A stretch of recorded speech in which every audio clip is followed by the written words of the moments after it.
The best example कि how UPSC repeat itself मैं आपको 2 मिनट में जस्ट दिखाऊंगा।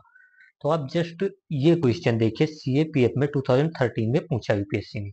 उन्होंने सिंपली पूछा कि अगर कोई न्यू स्टेट फॉर्म करना हो या स्टेट की बाउंड्री अल्टर करनी हो तो क्या प्रोसेस रहता है, या फिर उसके रिगार्डिंग क्वेश्चन पूछे। चलो ठीक है। फिर उन्होंने यूपीएससी ने फिर अगेन ये सीडीएस का क्वेश्चन है, उसमें उन्होंने पूछा कि which of the following statement about the process of parliament to make a new state। Again same question same theme कि पार्लियामेंट में अगर कोई स्टेट फॉर्मेशन के रिगार्डिंग मीन्स आर्टिकल 3 के रिगार्डिंग क्वेश्चन आया। फिर देखिए ये सीडीएस 2003 का क्वेश्चन है। इसमें फिर उन्होंने वही पूछा कि रीऑर्गेनाइजेशन ऑफ द स्टेट या बाउंड्री कैसे की जाएगी। चलो यहाँ भी ठीक है। फिर मैं आपको दिखाता हूँ। फिर ये है सीडीएस 2019 का क्वेश्चन। इसने इन्होंने फिर से फॉर्मेशन ऑफ न्यू स्टेट या अल्टरेशन ऑफ बाउंड्री पे क्वेश्चन पूछा उन्होंने।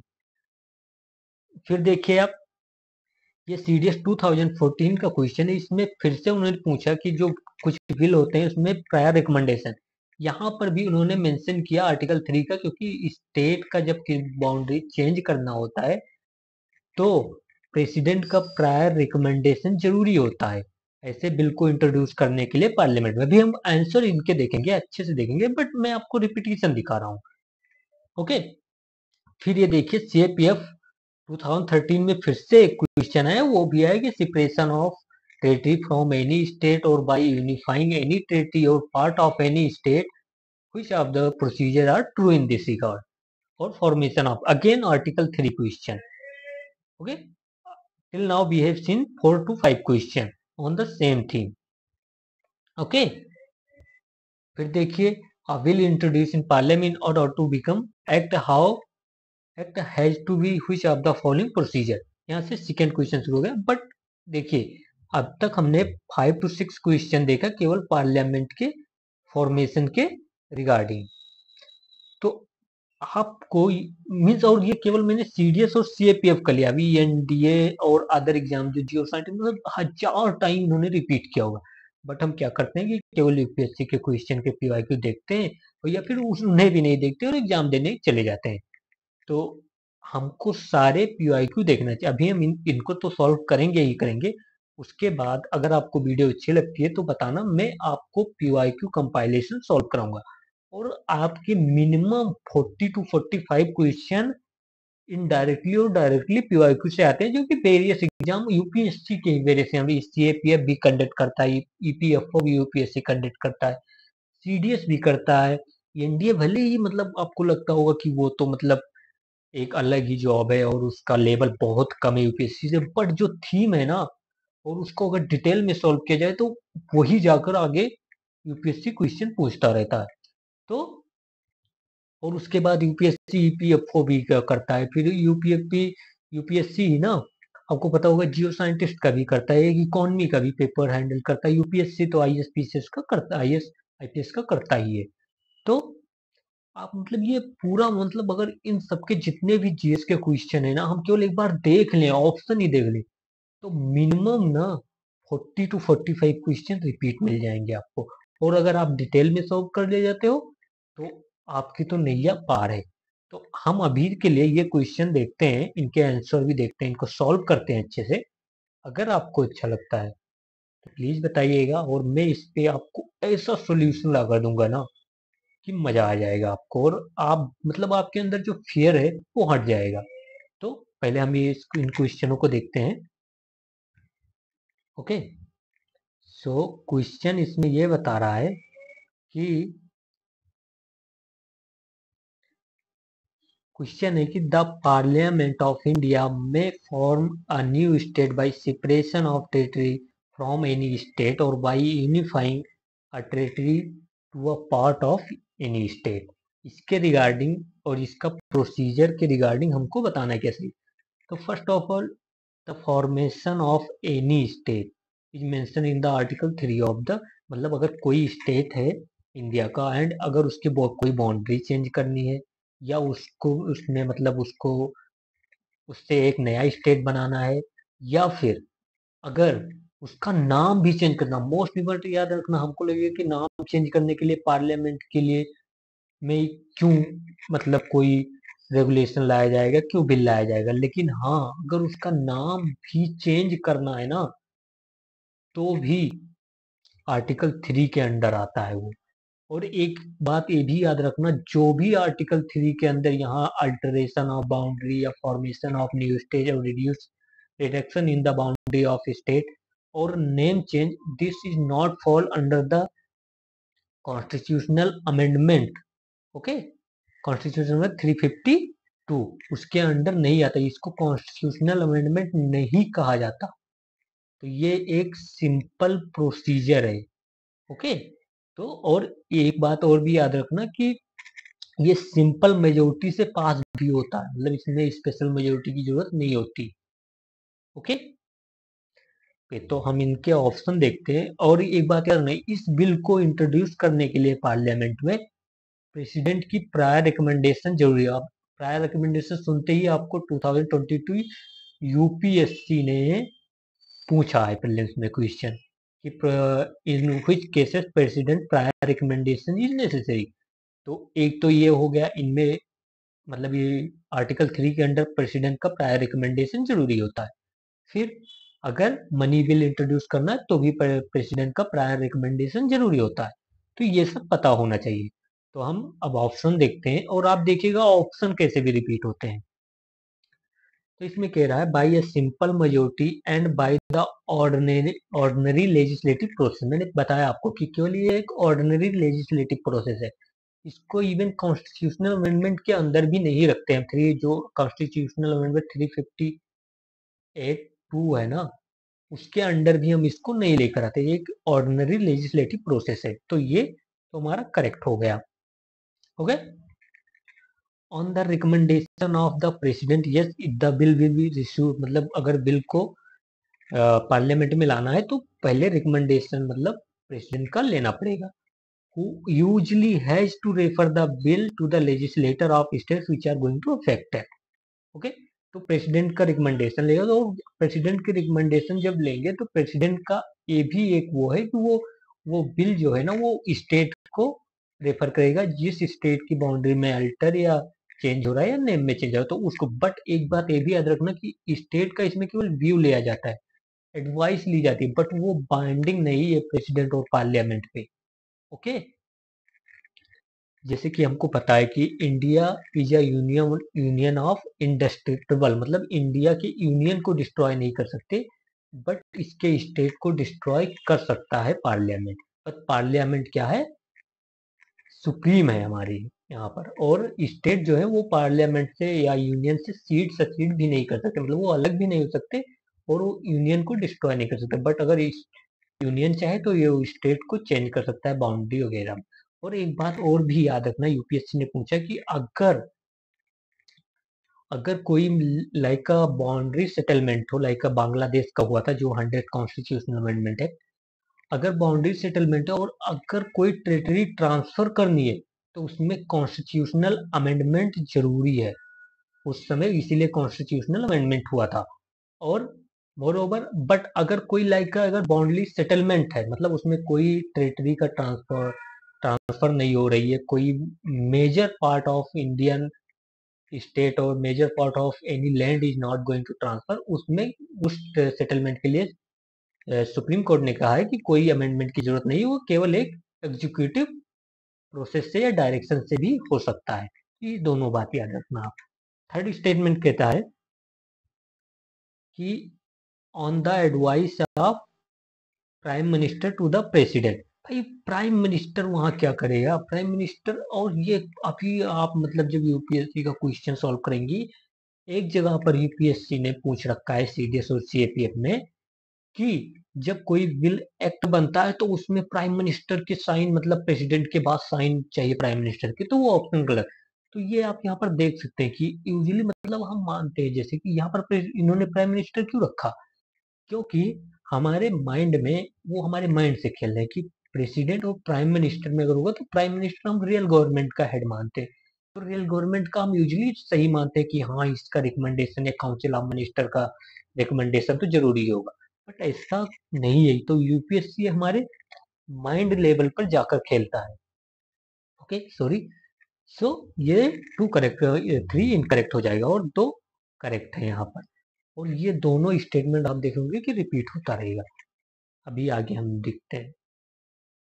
और हाँ, मैं मतलब कॉपीराइट के ना इसलिए बता दे रहा हूँ कि ये जो मैंने लिया है उसकी मैं मतलब जहाँ से मैंने ये कॉपी किया है क्वेश्चन, ये एक साइट पे था, तो एग्जाम रोबोट साइट है, वहाँ का मैं लिंक आपको डिस्क्रिप्शन में दे दूंगा, अगर आप वहाँ सॉल्व करना चाहते हैं तो सॉल्व कर सकते हैं। नेक्स्ट हम क्वेश्चन देखते हैं कि यहाँ पर देखिए, ये भी कि बोलता है कि which of the following statement about the process of parliament to make a new state is not correct। Okay, तो यहाँ पर आप पहले के ऑप्शन अगर याद रखें तो उन्हीं को अप्लाई करना। इसमें कह रहा है कि द पार्लियामेंट में by law form a new state and alter the boundary of or name of existing state. Yes, parliament कर सकती है। Okay, a bill to this effect cannot be introduced in the parliament except on the recommendation of the president। Same thing you can see this second statement you can see in there this question on the recommendation of the president। तो वही same statement उन्होंने लाकर इस question में put कर दिया। Okay, और ये इसलिए सही है क्योंकि वहां भी वो सही था। तो दोनों, ये भी सही है और ये भी सही है। अब तीसरा देखते हैं, third. A bill to this effect may be refer, वही सेम देख लो, may be refer to the president by the president to the legislator of affected state. फिर से दिखाते हैं, यहाँ पर देखिए, has to refer bill to the legislature of state which is or are going to affected by the change proposed in the bill. तो वही same statement. और ये देखिए, मैंने बताया था वो आर्टिकल 316 है, तो इसलिए ये इनकरेक्ट हो जाएगा, और इसमें इनकरेक्ट पूछ रखा है, ये आप ध्यान में रखना, इनकरेक्ट ऑप्शन पूछा है इन्होंने। तो such law will be fall, नहीं भाई, ऐसा लॉ मतलब ये तो एक सिंपल मेजोरिटी से पास हो जाता है और एक ऑर्डिनरी लेजिस्लेटिव प्रोसेस है। ओके, तो ये इनकरेक्ट। ओके, फिर देखिए ये, the state of Indian union can be reorganize, वही reformation, reorganize, change the boundary name, वही सब, और देयर बाउंड्री अल्टर्ड बाई। अब फिर से देखते हैं, an executive order of the union government with the consent of the concern state government. भाई ऐसा कुछ नहीं है, स्टेट गवर्नमेंट की मतलब अगर चाहे कि हाँ, और ये एग्जीक्यूटिव ऑर्डर नहीं होता है, लेजिस्लेटिव प्रोसेस है पूरा, ऑर्डिनरी लेजिस्लेटिव। और स्टेट गवर्नमेंट का ना कंसेंट जरूरी है ना कुछ। इवन दैट मतलब जब बिल प्रेसिडेंट जो रेफर करता है स्टेट गवर्नमेंट को, उस टाइम भी अगर स्टेट गवर्नमेंट अपोज करता है तब भी पार्लियामेंट पास कर सकता है, उसमें कोई उसको पार्लियामेंट को नहीं रोक सकता, क्योंकि पार्लियामेंट को अपर हैंड है इस सिचुएशन में। ओके, तो ये ऐसा तो कोई प्रोसेस ही नहीं है। ओके, ये तो गलत हो गया। सेकंड देखिए, द यूनियन पार्लियामेंट में bye simple majority in ordinary process, ordinary law making process, legislation से कर सकता है। ये तो हमने यही सेम ऑप्शन हमने कहाँ पर देखा था, यहाँ पर देखिए, यहाँ पार्लियामेंट में बाय लॉ, और हमने यहाँ पर भी वही ऑप्शन देखा था, ऑर्डिनरी। ये देखिए, bye simple majority ordinary process, देख रहे हैं आप, यहाँ पर देखिए, भाई सिंपल मेजोरिटी मतलब वही ऑप्शन डायरेक्टली रिपीट हुआ है क्वेश्चन के फॉर्म में। ओके, तो ये तो सही होगी वही पूरा। अब इसमें देखिए 2/3 मेजोरिटी है, तो कुछ स्पेशल मेजोरिटी साउंड कर रही है, ऐसा कुछ है नहीं, सिंपल मेजोरिटी से 2/3 majority of both the house parliament, मतलब क्या कह रहे हैं भाई, कंसर्न, कंसर्न स्टेट कंसर्न चाहिए, ऐसा कुछ चाहिए नहीं भाई, वो एडवाइस लेते हैं, जस्ट एडवाइस, और वो बाइंडिंग भी नहीं होता है प्रेसिडेंट और पार्लियामेंट पे। तो ये तो हमारा हो गया। फिर से देखते हैं, फिर देखिए same question, consider the following statement with regard to formation of new state and alteration of boundary of existing state. Same thing, parliament में increase the area of, yes, increase भी कर सकता है, डिक्रीज भी कर सकता है, कोई नया स्टेट मतलब फॉर्म कर सकता है, एक स्टेट से दो स्टेट फॉर्म कर सकता है, उसका नाम चेंज कर सकता है। तो ये सब पार्लियामेंट आर्टिकल 3 में मेंशन है और इसमें पार्लियामेंट को पावर है। स्टेट की कोई भी मतलब उसका कंसेंट और उसका एडवाइस बाइंडिंग नहीं है। तो ये तो करेक्ट होगा क्योंकि ये हमने देखा भी अभी। ओके, वही सेम ऑप्शन देखिए, इसमें क्या है, पार्लियामेंट में डिमिनिश, ऑफकोर्स मैंने कहा चेंज, रिड्यूस, इंक्रीज सब कर सकता है वो, ये भी ऑप्शन से रिपीट है। फिर देखिए, पार्लियामेंट के नॉट, देखो मतलब यहाँ पर ये ऑप्शन देखो, के नॉट कितना मतलब वो कर, द बाउंड्री ऑफ, मतलब अल्टर नहीं कर सकता बाउंड्री ऑफ एनी स्टेट। भाई आर्टिकल 3 में ही मेंशन है, वो कर सकता है किसी भी स्टेट के बाउंड्री में चेंज, किसी भी स्टेट के, इंडियन स्टेट के बाउंड्री में चेंज पार्लियामेंट कर सकता है। तो ये इनकरेक्ट हो गया। फिर देखिए, पार्लियामेंट कैन नॉट, और एक बात याद रखना, जब भी पार्लियामेंट को लेकर कोई कैन नॉट वर्ड आ जाए ना, तो बिल्कुल सतर्क हो जाना, क्योंकि पार्लियामेंट एक लेजिस्लेटिव बॉडी है यूनियन ऑफ इंडिया की, और उसके पास पावर है, बहुत ही एक्सक्लूसिव पावर है किसी भी मैटर में, मतलब ऑलमोस्ट ऑल मैटर में इंटरवीन करने के लिए। ऐसे ही यूपीएससी ने एक बार मतलब उसने पूछा कि पार्लियामेंट के पास पावर नहीं है कि वो किसी भी कोर्ट को apart from the supreme court, high court, writ jurisdiction दे सके, और वो इनकरेक्ट हुआ ऑप्शन। क्यों? क्योंकि पार्लियामेंट दे सकता है, आर्टिकल 32 के अंडर उसके पास पावर है कि वो other than the supreme court and high court, he can give the jurisdiction और power to issue the writ to other tribunal and courts. तो भाई वो यहाँ पर इंटर, तो वो याद रखना, वो यहाँ पर देखिए कह रहे हैं फॉर में कि parliament can not alter the name of, भाई नेम भी मैंने कहा था नहीं कि नेम इंपॉर्टेंट है, याद रखना। तो नेम भी चेंज कर सकता है पार्लियामेंट। तो यहाँ पर 3 और 4 गलत हुए और 1 और 2 सही था। ओके, फिर देखिए, certain will can not be introduce और proceeded within unless the recommendation of the president is received. However, no recommendation is required in some other cases in which of the following cases such। देखो पहले हम देख लेंगे recommendation किस में जरूरी है। फर्स्ट ऑफ ऑल प्रेसिडेंट का रिकमेंडेशन जरूरी है मनी बिल में, आर्टिकल 110। फिर आर्टिकल 3 के अंदर अगर किसी स्टेट के बाउंड्री को चेंज करना है, उसमें भी प्रेसिडेंट का रिकमेंडेशन जरूरी है। तो अब हमको ये पूछा कि किस में नहीं जरूरी है। ये क्वेश्चन उससे इन्फ्लुएंस है, अगर आप देखें तो ये कह रहा है for introduction of a bill and moving amendment relating to financial matter. भाई फाइनेंशियल मैटर के अंडर मनी बिल आता है और उसके इंट्रोडक्शन के लिए प्रेसिडेंट का रिकमेंडेशन जरूरी है, तो ये तो इनकरेक्ट हो ही जाएगा। ओके, फिर देखिए, for introduction of bill related to formation, वही देखो मैंने कहा ना आर्टिकल 3 से रिलेटेड है, तो ये उसमें रिकमेंडेशन जरूरी होता है प्रेसिडेंट का। हमने देखा 3 3 4 4 बार वही सेम क्वेश्चन उन्होंने पूछा। ओके, अब उससे पहले अब ये थर्ड देखो, for making constitutional amendment bill, और कॉन्स्टिट्यूशनल अमेंडमेंट बिल और even any provision which related to reduction in the taxes are not require the recommendation of president. और एक बात याद रखना, जब कॉन्स्टिट्यूशनल अमेंडमेंट बिल होता है ना, उसको प्रेसिडेंट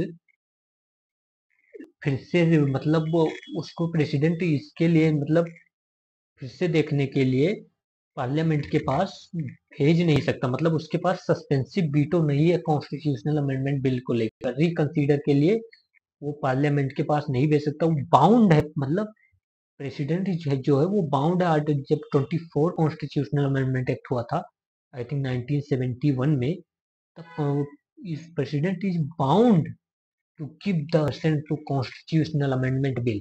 लेकिन एक बात और याद रखना, जो मनी बिल है ना, उसको प्रेसिडेंट रिकंसिडरेशन के लिए तो नहीं भेज सकता, बट उसके पास यस और नो की पावर होती है, ये याद रखना। President can refuse to, but usually वो रिफ्यूज नहीं करेगा क्योंकि उसकी रिकमेंडेशन के बाद इंट्रोड्यूस किया जाता है पार्लियामेंट में मनी बिल। तो ये सब याद रखना। और नेक्स्ट क्वेश्चन देखते हैं।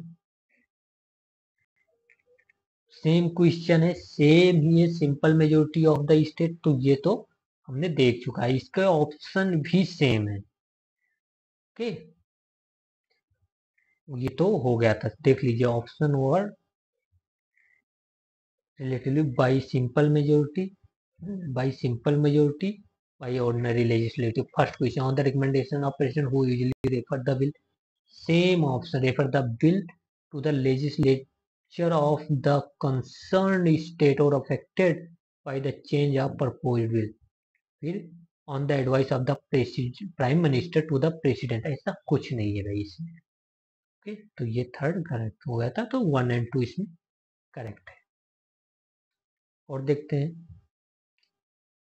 अगर कह रहे हैं, इसमें ये कह रहा है कि अगर कोई बिल जो है वो इंट्रोड्यूस होता है पार्लियामेंट में in order to become an act has to have which of the following procedure to be followed. मतलब कौन सा प्रोसीजर फॉलो करना पड़ेगा अगर कोई बिल पार्लियामेंट में आता है, तो उसकी एक्ट बनने के लिए क्या क्या प्रोसीजर है। अब 1 मिनट।